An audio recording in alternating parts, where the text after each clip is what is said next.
Got it. Such easy topics: COVID, voting rights. Yeah, we can do all this in our 56 minutes that we have. So let me just give some high level. First of all, I hope that everyone on this call, if you are medically able to be vaccinated, that you are. Yep. It's highly important to our safety as a community. So please, also, if you are one of those persons who is immunocompromised, please talk to your doctor, reach out and consider getting a booster shot. Those are coming online and more available. I know some folks have already kind of snuck in and gotten a third booster shot, but if you are immunocompromised or are concerned about your response to the initial vaccine and need a booster, please do reach out to your healthcare provider about that. Where we are in Georgia around COVID-19, I think most of the folks are fairly aware, but the latest numbers indicate that we're about 42% vaccinated. For adults, that does not include children. Our numbers for children 12 to 18 are actually much lower. So if you have teenagers in your life or no teenagers in your life, please consider getting them vaccinated as well. This is part of how we get better.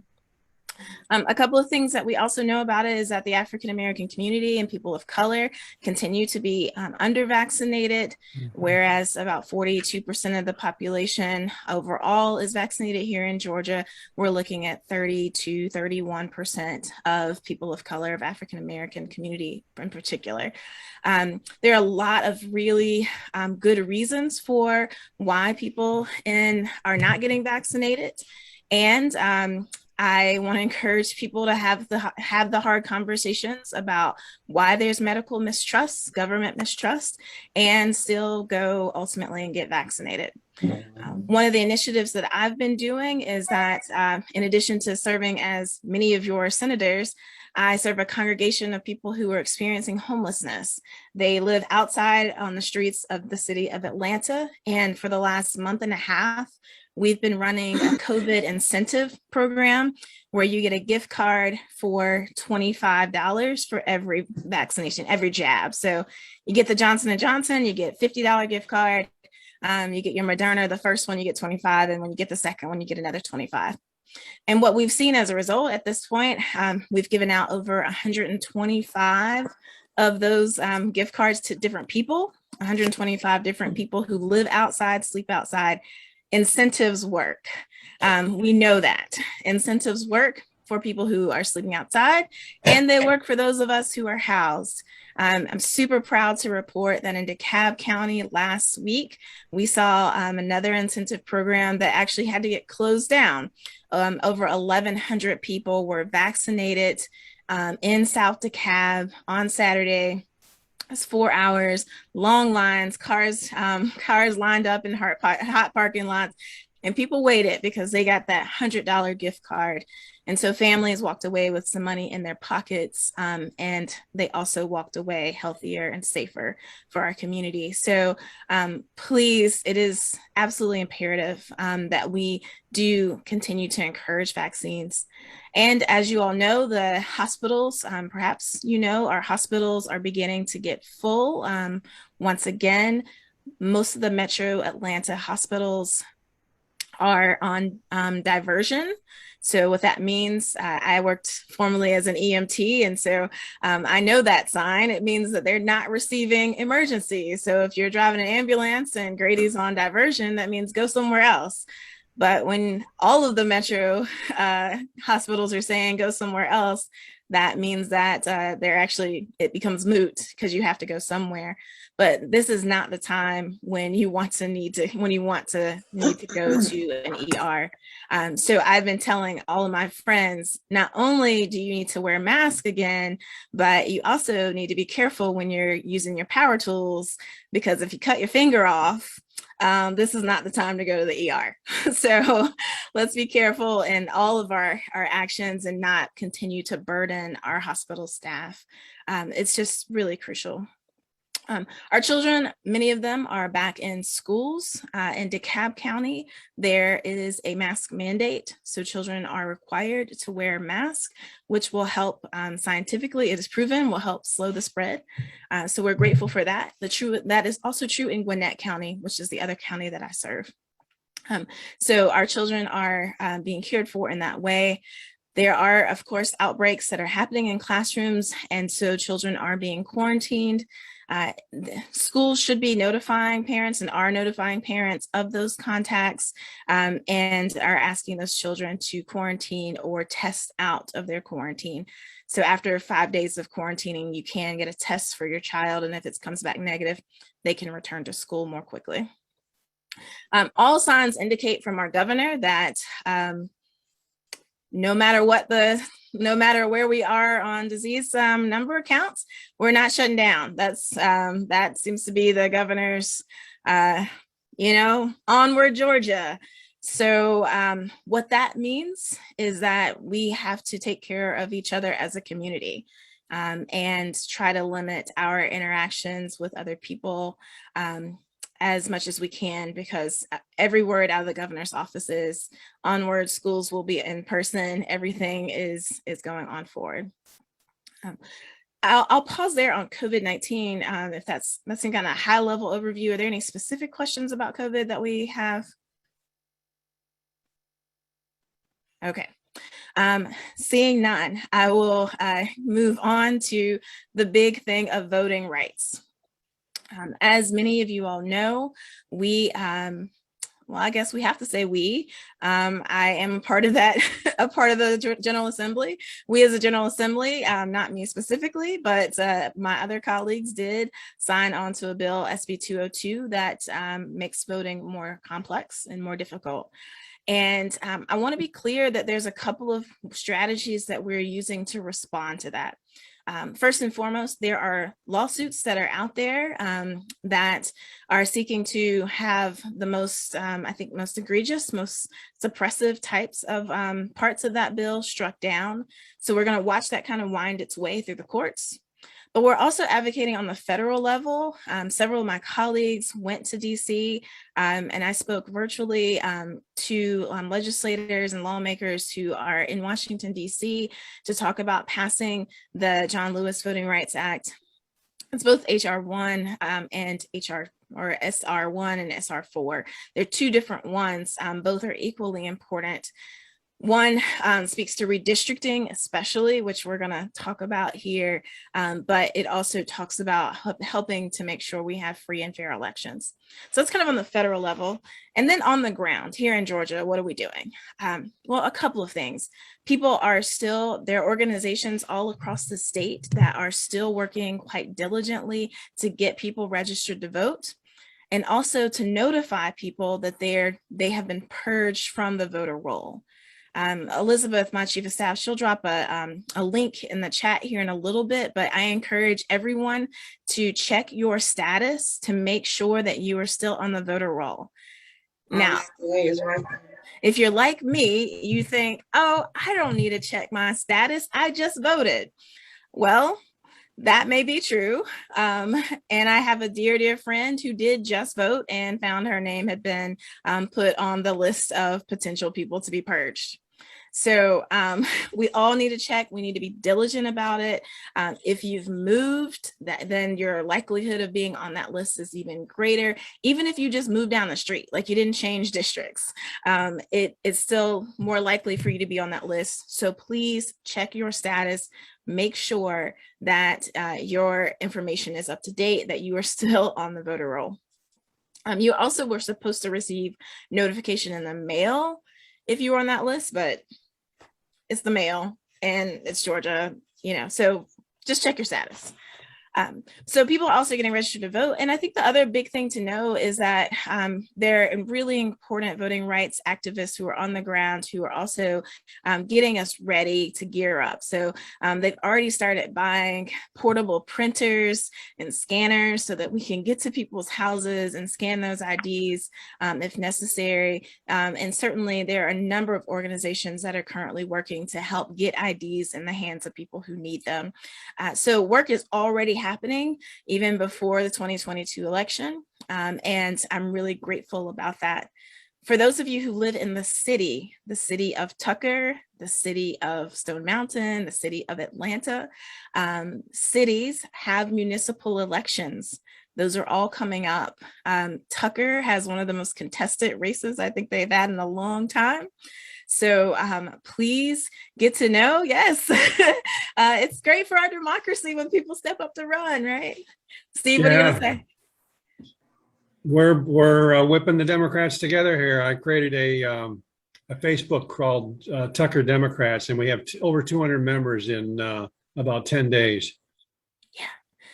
So the thing about Tucker, is that Tucker is, if you look at the map, it's overwhelmingly Democratic, but their governor, but their mayor is a known Republican. And so thank you, Steve, for all of your organizing work. And there's so many others who really are stepping up to help Tucker reflect its actual demographics. And the same is happening. We need folks to step up in Stone Mountain, look for those elections, those municipal elections. But that will be our first time where we really get to see what impact any of these new voting laws might have on the ground in terms of people voting. So we're all looking towards those elections. And I think if anything we've learned from COVID-19 is that local government matters. Local government really matters, whether it's if you have mask mandates or not for your city, or what places are open or closed, local governments really do matter. So please make sure you go and vote in your municipal elections. Are there specific questions about voting rights? That's, again, kind of a overview. I can drill down as much as people want. Are there additional questions? Steve, there's a question for you. Is there a link to the Tucker Democrats? Well, what was it? Oh, sorry. Gary Hutchinson wants to know if there is a link for the Tucker Democrats page that you created. You're on mute. Uh-oh. Steve, you're still on mute, so we can't hear you. I'm sorry. It's only on Facebook at this point. Tucker Democrats on Facebook. And, we have lots of issues. People are really participating. And I recently become precinct captain. I'm the only precinct captain in the city. I'm trying to find a couple of others so we can, get out the vote. Great. Well, thanks so much. And I will just say the candidates that are running in the city of Tucker are really exciting candidates. This is, if you haven't been involved in Tucker City of elections heretofore, this is the time to get in and get involved for sure. Elizabeth, what other questions do we have? Hey, so we just had another one pop in the chat actually around possible outcomes of the Fulton investigations. And there was somebody beforehand who asked that too. Do you have any thoughts on that this time? I know it's super early, but if you have any thoughts right now. Yeah, so I'm generally an optimist when it comes to most things in life. However, when it comes to this investigation into the Fulton County, I'm not holding my breath for positive outcomes. The parts of SB 202 that were created to allow for state elections boards to take over local elections board, it was directed directly towards Fulton County. This was already in the works. And so I fully anticipate that this investigation will discover all types of problems and that will perpetuate the big lie. And certainly they'll find problems that do exist. I mean, this is the thing, when you run elections as big as Fulton County, there's no way that it could be perfect. So they will find those. And I do anticipate the results being that the state board will make an attempt to take over. That's the really not optimistic, but I think that's probably the realistic anticipation or outcome that we can look for. Kevin, you mentioned that there are some law cases that have been filed. Could you give any more information on it? I know it may be scant, but whatever you have. Sure. So I know that the ACLU, Common Cause, the People's Agenda, Asians Advancing Justice, all of those different organizations have filed different lawsuits. All of them pull out different parts of SB 202. One of the biggest concerns and arguments is that is this understanding that SB 202 unfairly, disproportionately impacts people of color or voters of color. That as it pertains to the new voting ID requirements for absentee ballots, that is an undue, unnecessary burden on communities of color. I know that's one of the pieces. There's a lawsuit that does go after the piece where you can't pass out water. And then certainly there are a lot of questions around the ability for a state government to take over a duly elected local board officials, right? Like these folks who run our state, run our county elections are duly elected officials. And so there are a lot of questions about the legality of taking those over. So that's just some of the things that are coming up from those lawsuits. And it will take some time to run the course. All right, Elizabeth, what else we have? Yeah, we just have a couple questions now about the special session redistricting. I almost don't even want to say the word, it makes me feel weird, but yes, redistricting is coming up. And what are your expected hopes, goals, or what can people do to get involved? Anything on redistricting folks want to know? Yeah, so, and I see that Sue has also placed in the chat a question about being able to see the maps after they've been drawn. So what we're anticipating is that we will go into special session sometime after the frost hits the pumpkins, which where I come from is around October. But I think that in other parts of the state, the frost doesn't hit the pumpkins until a little later. So maybe we'll be in session in November. I don't know. But it will be probably about a 3-week process where we will look at maps. And here's my hopes. The reality of what will happen, I think, will probably a lot different than what I hope for. But what I hope for are fair maps that do not provide a partisan advantage to one party, particularly the majority party, over the other. That's what I hope for. I hope for maps that take into account communities of interest, right? So I think about my own map. If you saw a picture of our district, I tell people it looks like a dragon. I got a tail that sticks all the way out into Gwinnett County. My hope is that we would have representatives who represent a community, right? A consolidated community. So for me, that would look like representing DeKalb County and not necessarily having this little dog leg out into Gwinnett. I love my Gwinnett people, and I'm proud to represent the second largest county in our state, which is Gwinnett County, based on our new census, is the second largest county. And I think that the most fair thing to do for the people of Gwinnett is to give them a senator who can focus exclusively on them, given that they are the second largest county in our state. So contiguous maps is required, but maps that actually take into account county lines, city lines. I don't know, those of you who live in Tucker, the city of Tucker is represented by more than one senator. I have the vast majority of Tucker, but my dear friend Sally Harrell shares a small part of the city of Tucker. And Senator Elena Parent also has a small part of Tucker that has no people in it. She has no residents in her section of Tucker, but she's so it's things like that, right? I hope for a map where if I'm going to represent Tucker, let me represent Tucker, and if Elena's going to represent Tucker, at least put some people in it for her to represent, right? So that's the things I hope for. I think what we are in, what we should anticipate are partisan maps that will certainly benefit the majority party. I think we should anticipate that will be happening. And what we know is that the Supreme Court has determined that a partisan map is a legal map. It's not fair, but it is legal. So I think that we need to hold for that. And also know that all of these maps will be challenged in the courts.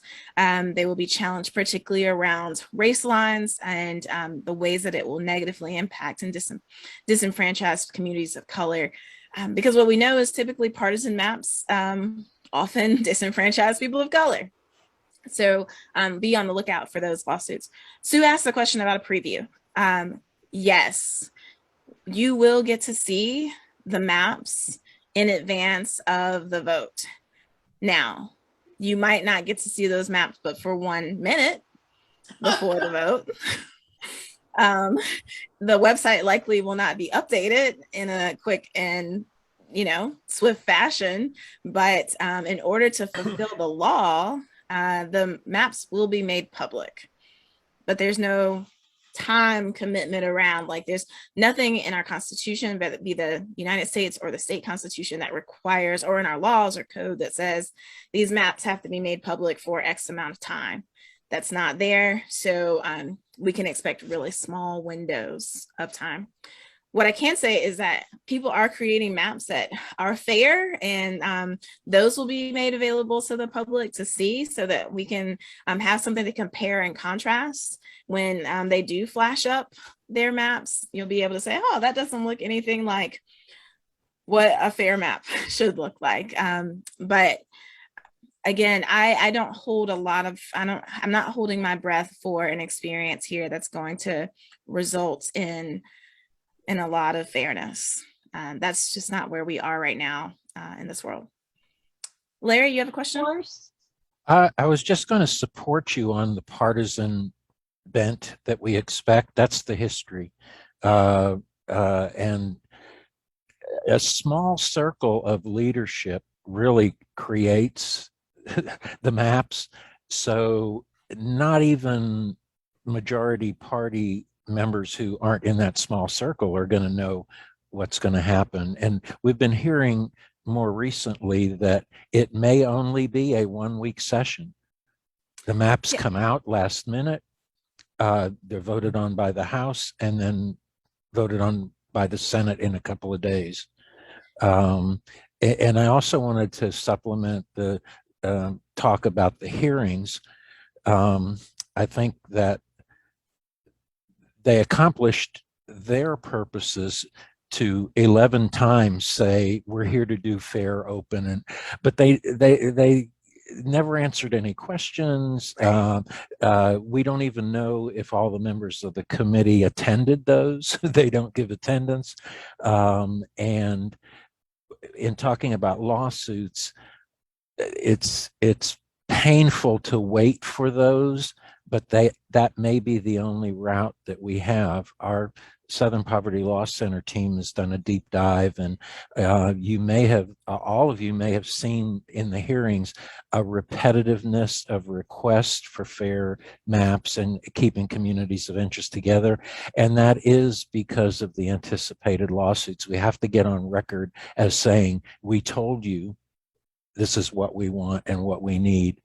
And compounding that bias that we expect is there's a new system for local maps to be put through that not everybody understands, and is a really more difficult for public participation. So everything you said means that we have to pay attention, and sometimes the only thing we can do is to scream and yell about unfair practices. Yeah.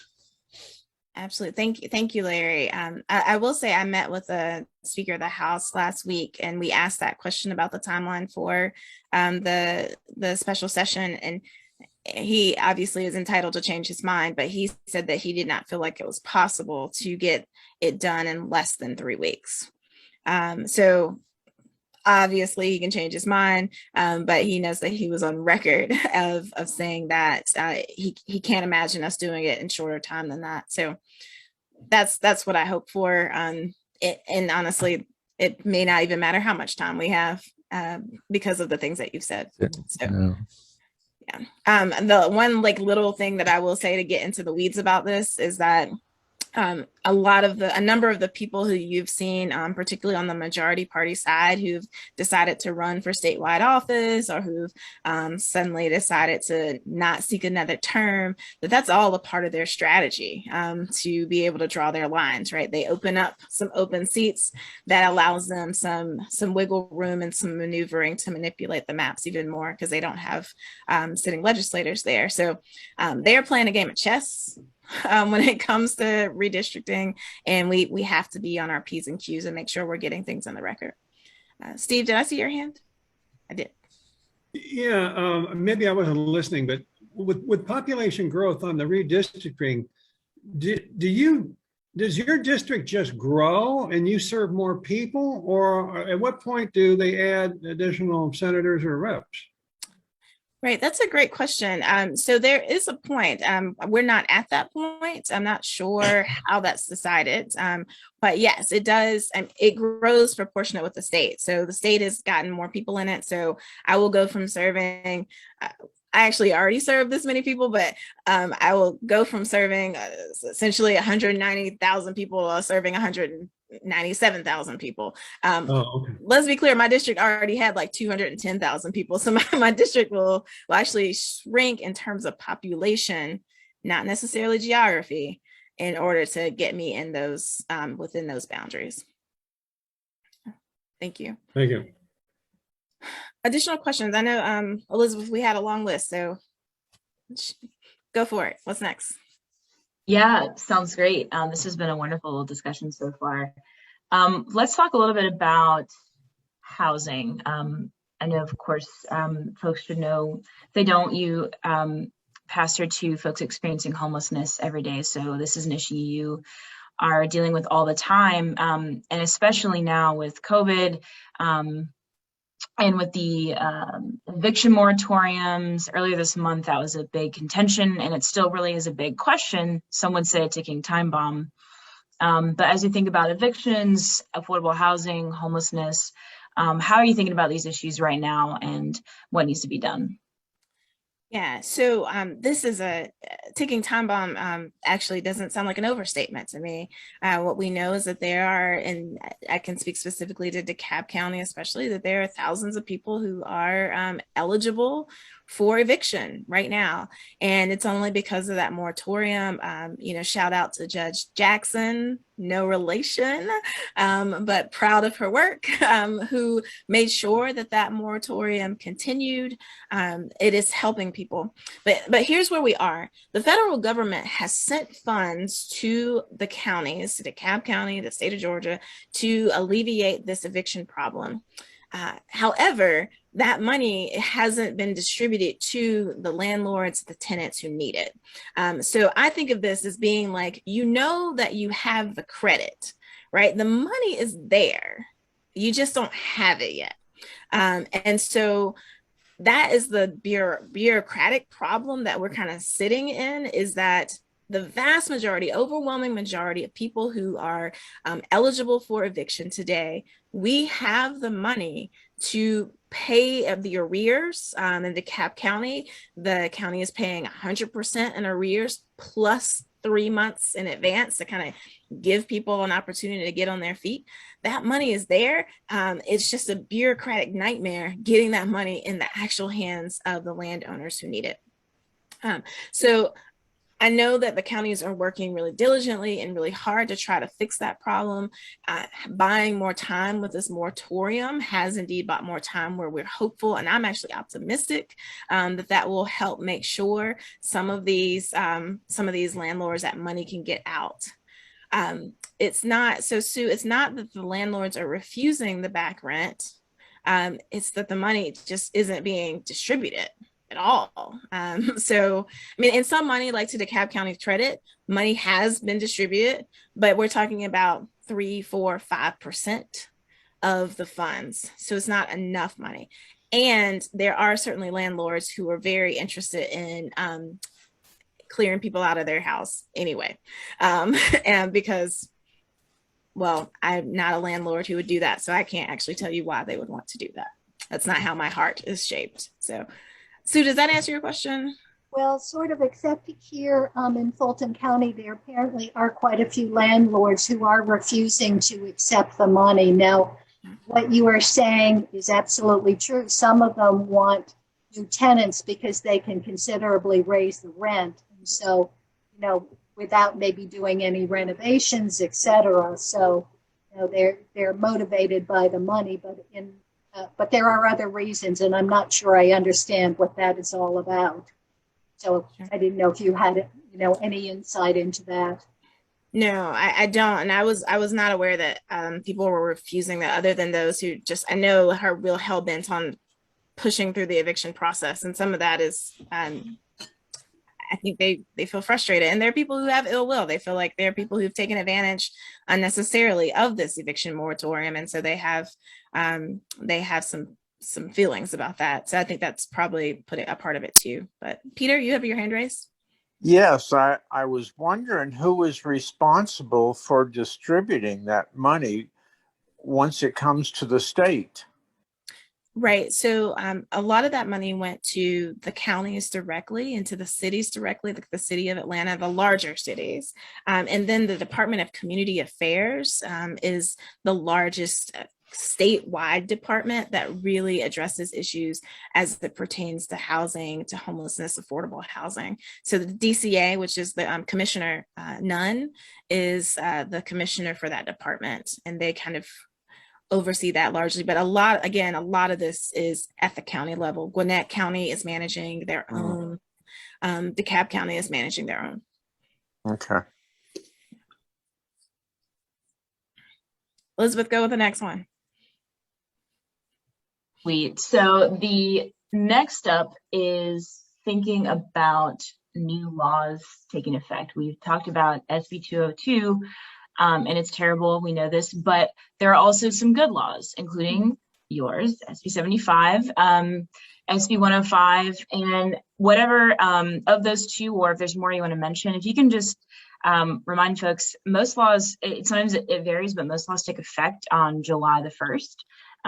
So about 6 weeks into that. And also, just since you might forget, I want to shout out, if y'all haven't checked out her podcast, God, Goats, and Government, we have a new episode dropping real soon. And she'll do a deeper dive then, but you have her now, so I won't take time right now. But all right, God, Goats, and Government. You'll put a link in the chat for the podcast. So here's the thing. Bad things happen at the Capitol. We've already talked about some of that, but there are good things that happen at the Capitol too. And they're bipartisan good things that happen at the Capitol. So two things I'll highlight real quickly is SB 105, which is an early probation termination law. And the way that works is that so in Georgia, people received the longest probation sentences of anywhere else in the country. The average time that a person is put on probation in most states is around 3 years. In Georgia, the average is 8 years. I serve as a pastor with people for whom the average is 15 years. Most of the people who are sleeping outside, who come and I get to pastor with, their probation sentence is around 15 years. So what this new law does, which was bipartisan, it was driven by Republicans. I'll shout out my friend and colleagues for being bipartisan in this way. It says that if you haven't been rearrested, if you haven't been arrested again, and if you haven't had your probation revoked, then and you've done that for 3 years. So if you've been solid for 3 years, haven't had your probation revoked, then you are eligible for early termination. What that means is that on July 1st, 45,000 Georgia residents became eligible to end their probation, to get off paper, and therefore they are also eligible to vote. These are huge things. This is really great news. And I'm incredibly excited and proud. And it was bipartisan, you all. Republicans are on board with it. I just talked to a Republican representative this weekend who was like, how is it going? And I'm like, well, we got to explain some things to some judges. Some judges are giving us a hard time.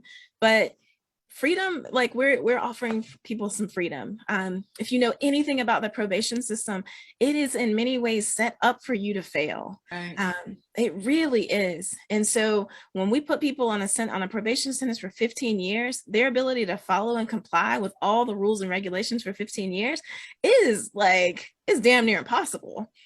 So us narrowing that down to 3 years, you do 3 years and you're done. It's something we're celebrating. So that's SB 105. I'm excited about it. I hope you all are too.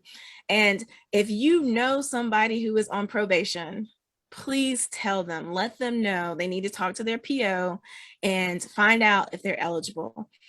One of the little known things or facts about this is that a large part of the probation population in Georgia is actually already unsupervised. Like, they're not checking in. They're not going in every month. They're not having to do drug tests. Like, they're totally just walking the streets, living their lives, except they can't vote. And they, and if they get arrested or happen to get caught up while somebody else is smoking marijuana, then they get in trouble. But a large part of our population, they're already unsupervised. We've already determined that they are safe, that we can live in community with them. And so this helps get them off paper. So super excited about SB 105. Please tell your friends, get your probation terminated. And then of course, we'll shout out my own law, which is SB 75. You all, they let me, this country, pastor from Calpin, South Carolina, make a law, which is really great. And it was bipartisan. My second signer on the bill was and is a Republican, because that's how you pass bills in Georgia. But what my law does is that if you are a victim of stalking, and you have a protective order, that means you've gone to a judge and you've proven that you are a victim of stalking, then you can move, you can get out of your lease without penalties. And this is the same thing for if you were a victim of domestic violence. It balances that. So if you're if you're a documented victim of domestic violence or a documented victim of stalking, then you can get out of your lease and move to safety. So that's just two of, I think, a host of really good bills that did come out of our General Assembly and that came into effect in July. So please, find a little hope in that and know that there is bipartisan work happening. We are able to make positive change under that gold dome in the midst of some of the not positive stuff. Yeah, thank you for working and pushing that law. That, it was good. Thank you. Other questions, Elizabeth? Yeah, I want to encourage y'all to, the chat's open. Please feel free to throw anything in there you're curious about, want to know about. We just got a question from the Zoom registrations on what is it like legislating during the pandemic? We've talked about COVID impacting so many things. You have the particular knowledge of what it's like to legislate. How is legislating being affected right now? Yeah, so a lot of the work that we do gets done not on the floor. It happens over coffee or something stronger, right? It happens over dinners and cocktail hours. And so because we were in the midst of a pandemic that people at the time were actually taking very seriously, a lot of those coffees and chats didn't happen, which I know made legislating harder. It meant that I think committee meetings were a little more aggressive in the questioning because we didn't have those conversations and the offline. And so I'm actually looking forward to and hoping that we can get Delta under control so that we can kind of shift and start having some of those more informal conversations.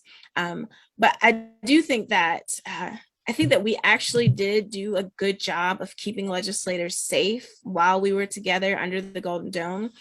We had to be tested twice a week. Georgia Tech provided that testing for us and did a really great job. So we were notified really quickly about positive results. Masking was required by everybody, no exceptions on the floor. And when we did have, a legislator here or there who stepped out of line and refused to get tested, he was removed by the police from the campus. And he was of the majority party. So, so it was taken very seriously.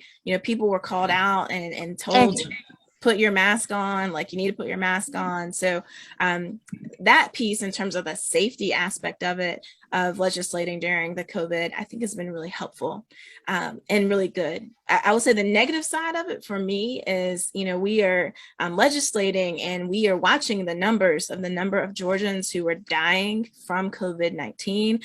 We're seeing those numbers come in, and we know that that African American community is being disproportionately impacted by COVID-19. We also know that they are underinsured and that there's a clear direct correlation between access to insurance and healthcare and outcomes for health in general. And so for me, it was very frustrating to be sitting under the Gold Dome with the people who have the power to expand Medicaid, to expand access to healthcare, and for them to do nothing.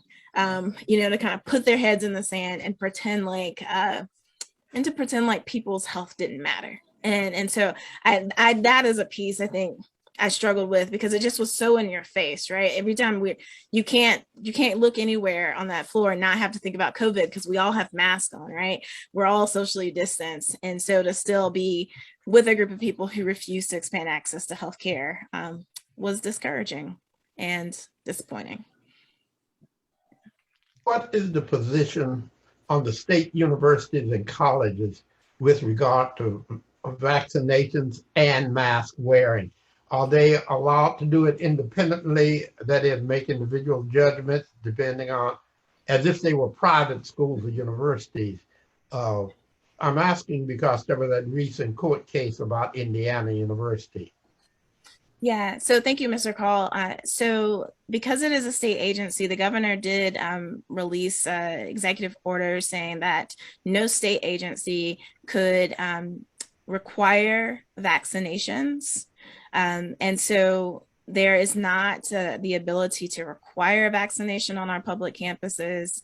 However, I will tell you, UGA, I was just there, has been running a strong incentive program. They are incentivizing their young people, particularly the athletes who have to be in close quarters, right, to get vaccinated. There also is not, thankfully, I'll say something good about our governor. My mama said, if you can't say something nice, don't say anything at all. Well, that's how I feel how the governor has addressed the mask mandate situation. He can't seem to say something nice and say, like, let's all wear masks. So he's chosen not to say anything at all, which means we don't have a mandate against mandates. Which is really, really helpful. So it does allow on the school level, right? So our school boards, the CAB school board, Gwinnett School, Fulton, they got to make that decision for their students where masks are required. So that's been helpful. But, again, those kind of state colleges, the UGAs, the Georgia Tech, they cannot mandate vaccines. And teachers currently will not and cannot really be mandated as state employees to get vaccines, but they will be strongly encouraged. I will say that the governor has created a new holiday. In case you didn't hear, the Friday before Labor Day is now a holiday for all state employees, and you are encouraged to take that day and go get vaccinated. So another shout out to our governor for trying to do something good to help encourage vaccines. And he says, if you're already vaccinated, then take that day to just celebrate the fact that you're already vaccinated. So he's trying his incentives. I guess that's an incentive. It's a day off, right? So hopefully that'll work. And the last thing I'll say about COVID is that they actually are bringing testing back to the Capitol. It will be voluntary for everybody at this point, but it is coming back every week. All of us who work down there will have the option to get tested. So there is some movement in positive ways happening, I think, around COVID from our state government. Elizabeth? Yep, I was just gonna say, I just saw an email come through a day or two ago that they're starting it back up with the Georgia Tech partnership, thankfully. So, but yes. We also have some folks wondering about health in general, public health, and also folks want to know how you're doing. How can we take care of ourselves in this time? Yeah. What was the first part of the question, Elizabeth? I got distracted by the chat. Say it again. No worries. Yeah, just in general, we have COVID going on, but just personally and collectively, our public health, how can we continue to take care of ourselves and of each other? And I thought also you might mention the first study committee meeting you had this morning too. Great, yeah. So maybe I'll just start by saying I'm doing well. Thank you all for asking. I feel like I've taken a master's course, no, like a PhD level course in legislating in the last 6 months. And I think I probably passed that class. I got a bill passed, so that's a good sign. And I'm having fun, even though things are hard and there are things that are really depressing. I am having fun, and it feels good to know that I'm able to at least be a voice to advocate for the things that we know are right and good for our district and for our state. So that's been a really good thing for me. I think collectively as a state, we know we're not healthy because our COVID rates are increasing and people are dying and people are being hospitalized. But what we're also hearing is that there's a significant amount of delayed care for non-COVID related things across our state. And there are people who are coming in. I heard recently from someone who specializes in breast cancer. Women are coming in later stages of breast cancer than they would have under different circumstances because of delayed screenings. We all made hard choices in the last 16 months, and delayed health screenings, whether that's your regular colonoscopy, your mammograms, those types of things. You wait 16 months. And so instead of having stage 1 breast cancer, you're finding people with stage 3 and 4 breast cancer. So we're not healthy. And we're really going to have to do the work to catch up with some of that delayed care. Again, this is where Medicaid expansion would be really helpful if we had that. I went to our first study committee for sickle cell anemia, which is a disease that affects overwhelmingly African Americans. Interesting thing to know is that Georgia has the most sickle cell disease patients of anywhere else in the country. Georgia, now the South is already overrepresented when it comes to sickle cell disease, but Georgia specifically has more sickle cell disease patients than anywhere else in the country. And so we began this study committee to try to learn more about how we can help, what we can do to try to make sure that there's enough funding to care for these patients.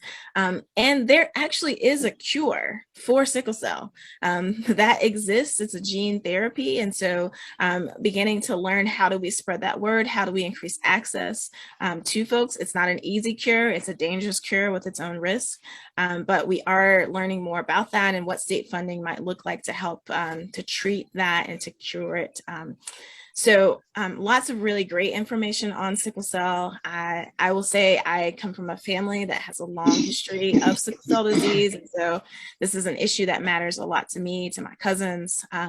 And so I'll continue to work on this as long as you all continue to elect me. Steve? Yeah, well, I don't know if anybody saw it today, but Georgia leads the entire nation in one category. We have 95% of our voters registered to vote, the highest percentage of any state. And I don't know what experience you have with legislation on disabled. I like to say less abled people, but I have a friend that works in Maine. He's working to get more assistance for essentially, less abled and homebound people. They term out, and I don't know if they term out at 18 or 21 in Georgia, but it's for their adult life. Do you know anything much about what the legislation is here? Yeah, so there are a couple of ways that we help take care of people who are living with disabilities or who are, I think you use the language of less abled, or how about differently abled? So there's a couple of ways. You can apply for a Medicaid waiver at once. And actually what we've learned is that it takes so long to get it that parents need to apply for a Medicaid waiver while their child is still a child, like age 7, because it takes that long. Our waiting list, and Elizabeth will probably find these numbers for me, but the waiting list to get that waiver is so long that it takes many years. But what that waiver does is it allows a person to receive the care that they need in home. So upon turning, I think 21 is probably when you, or 18, upon kind of terming out of like peach care, Medicaid for kids, right? That Medicaid comp waiver will kick in, and you can get home health care, right? You can get a nurse that can come in, or people who can come in and provide you aid, so that you can age in place, so that you can stay in place and not have to go to a nursing home or an institution. So that is something that we have. Senator Sally Harrell, who has a portion of Tucker, who's north of me, has been a leading advocate and a leading voice on getting that waiver, that list cleared. The backlog is extreme. And we've actually been working collectively to try. So, we had all of these federal dollars that came in and like flowed over Georgia. And we requested that some of those federal dollars actually be used for the comp waivers. And the governor chose not to do that. But it is an issue. It remains a significant issue for people who are living with disabilities, is needing access to those waivers. Otherwise, many of them end up, people who could have been in homes, like been in their home, end up deteriorating to the point that they actually no longer can be at their home and have to be institutionalized in a nursing home. So it is a really critical point, and I appreciate you for bringing that up, Steve. Well, what this gentleman is doing, and he's done it in Florida, and he moved to Maine, and because he has a daughter that's less able, and what he's working toward now is it not just the the maintenance and care and so forth, but it's actually involvement, getting them out. He created what he calls nature links, and so they use nature to get the person out of their environment and get them active, as active as they can be, and so forth. I mean, is there any monies that goes on in that area? We do have a number of different programs. So in Stone Mountain, Elizabeth and I went and visited side by side. It's Clubhouse is what it's called. And it's for people who have traumatic brain injuries. And it's a beautiful place in downtown. It's just like a day respite type situation, but they do have this beautiful outdoor park that they maintain collectively, as the people who have these traumatic brain injuries help to take care of it. They kind of do community things. They eat their meals together. So there are, and that's funded through often DCA, the Department of Community Affairs is one of the funders, but there are a number of different kinds of things like that, but there's nothing that's big enough to really address the number of people who need help. Yeah. What you described, would that be state funded then, or? It does receive state funding. It also receives private funds as well. In fact, Elizabeth, if you'll put the link in there for Clubhouse, there's a Clubhouse Stone Mountain, which I'm partial to because it's ours in our district. There's also a Clubhouse Atlanta that exists as well. It's a beautiful model of really taking people who are living with these brain injuries. I think the Clubhouse Atlanta actually are people who are living with mental illness, and allowing them to create community with one another. They run it, like they do the books. They make sure that they're reporting the things that they need to report to the state in terms of food, and they collect all the money. Like, it is run by them, of course, with some help from support staff, right?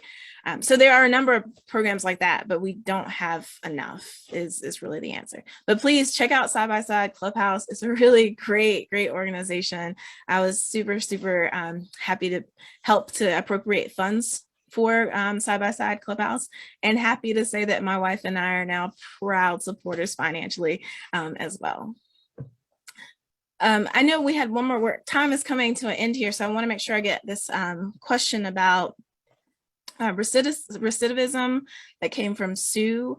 What can be done in our judicial system to cut down on recidivism, as repeat offenders are people who commit the most crime? So I think that there are a couple of things, and we're trying some of these things already. we need more drug courts. So people who don't actually need to be in jail, but they need treatment, and drug courts help with that process. So some of those crimes that we see are being committed are crimes because people have a habit, and need to fix that habit. And so if we could address some of those addiction issues, I think that would help with some recidivism. I think that our judicial system also, and this is going to be like a larger partnership. It's not just the judicial system. I think that as a community, we've really got to address making sure that young people have places to go to spend meaningful time. So what we know is that the people who are most likely to commit a crime are somewhere between the ages of 15 and 32. Like basically, once your brain fully develops in all of its ways, you kind of stop committing crime. We have really good statistics around that. And so if we could channel the energy of our young people, we know that boys and girls clubs, we know they work, right? We know that after school programs work. If we could continue that and expand it beyond the ages of 18, but really help to channel meaningful work, meaningful experiences for people who are in that, 18 to 32 window, then I think that we'll see a decrease in crime as well, because people need meaningful things to do with themselves. So less a judicial issue and more of a community issue, and that's making sure that we create programs and take care of young people during those more formative years of their lives when they're more apt to get in trouble. That helps you. Thanks. Yes. So Elizabeth, did we say we'd be here for an hour? Is that right? Or yeah, we've reached the end of the pre-submitted questions. Does anyone have any last questions in the chat? I want to make sure while we're here, we cover them. And while, yes. Shirley, go ahead. Is there any hope for Medicaid expansion in Georgia? Her name is Stacey Abrams. Okay. I'm already a big admirer and supporter. Yeah, I do. I say that sincerely. I don't think that we are going to get Medicaid expansion out of our current governor. I do think that we have to keep demanding it and asking for it. I think we have a responsibility to one another, to our communities, to do that. But my hope rests in the 2022 election. Well, I mean, do people like you, Elena, and others, I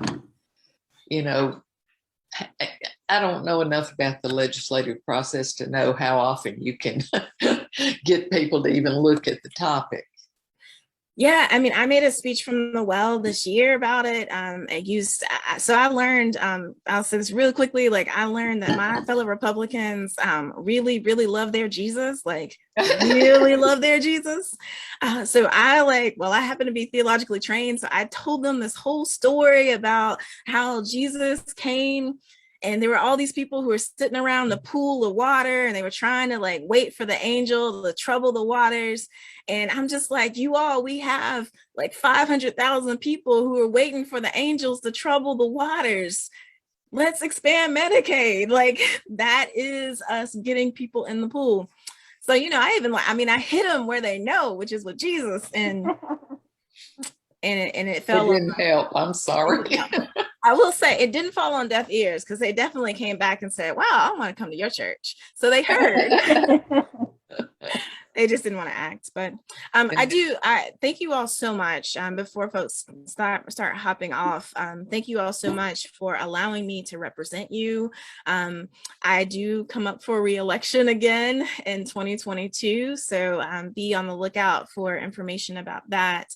But meanwhile, if there are issues that you continue to think about that you feel like need legislative addressing, please reach out to me and to my team. That's how bills come to be. My stalking bill didn't come out of my brain and my head. It came from a community member who runs a sexual assault center and said, Senator Jackson, this is what we need. And so I need you all to be the eyes, the ears on the streets who say, this is what we need in our state house, in our state government. And I do fundamentally believe that there is hope here in Georgia. There's a lot of great bipartisan work that does happen. And we are able to, I think, help move Georgia to better places together. And so please do not be discouraged. Make sure you are registered to vote still. Let's get out and let's vote in our municipal elections if you're eligible. Don't be like Herschel Walker's wife and vote, where you don't belong. Vote where you're eligible. And encourage others. And again, please have somebody, tell somebody, go get your COVID vaccine. We need this. We need this so much for one another. So wear your mask, and thank you all so much for all your support. Really Thank grateful. you, Kim. Okay. Thanks, everybody. Thanks, y'all. Thanks, Bye-bye. Elizabeth. Thank you. Thank you. Hey, Liz Thank Mark. you. Bye-bye. Bye.